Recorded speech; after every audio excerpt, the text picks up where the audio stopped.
இன்று அதிகாலை 5:08 அளவில் இலங்கையின் காலி கடற்பரப்பிற்கு கொஞ்சம் 40 கிலோமீட்டர் ஒரு தொலைவில் ஈரானுக்கு சொந்தமான கப்பல் ஒன்று இலங்கை அரசாங்கத்திடம் உதவி கோரியிருந்தது.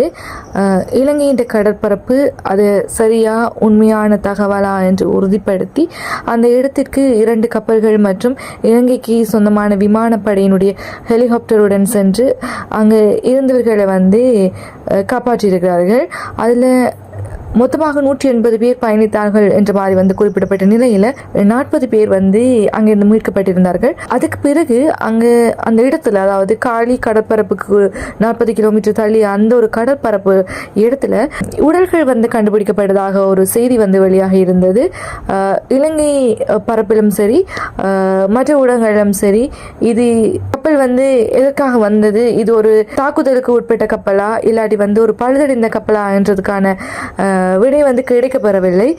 அதுக்கு பிறகு ராய்ட்டர்ஸ் மற்றும் சர்வதேச ஊடகங்கள் கூறியிருந்தது இது நீர்மூழ்கி கப்பல் ஒன்றினால் தாக்கப்பட்டதாக இந்த கப்பல் காணப்படுவதாகவும் அதனால தான் இது இந்த இடத்துல ஒதுங்கி இருக்கு என்ற மாதிரி குறிப்பிட்டிருந்தாங்க.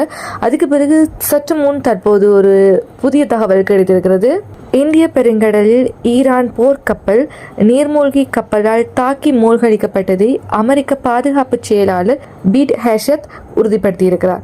அமெரிக்காவில் தற்போது நடைபெற்று வரும் விசேட ஊடகவியலாளர் சந்திப்பின் போதுதான் அவர்கிட்ட குறிப்பிட்டிருக்கார். அதாவது 2வது உலக போருக்கு பிறகு போர்க்கப்பல் ஒன்று நீர்மூழ்கி கப்பல் ஒன்று தாக்கி மூழ்கடித்தது இதுதான் முதலாவது சந்தர்ப்பம் என்றும் அவர் சொல்லியிருக்கார்.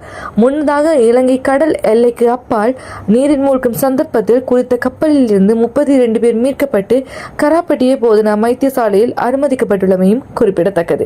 என்ற மாதிரி ஊடகங்களையும் தாண்டி தற்போது ஈரானிய போர்க்கப்பலை தாக்கி மூழ்கடித்தது ஒரு நீர்மூழ்கி கப்பல் என்பதை அமெரிக்கா தரப்பிலும் உறுதிப்படுத்தி இருக்கிறார்கள்.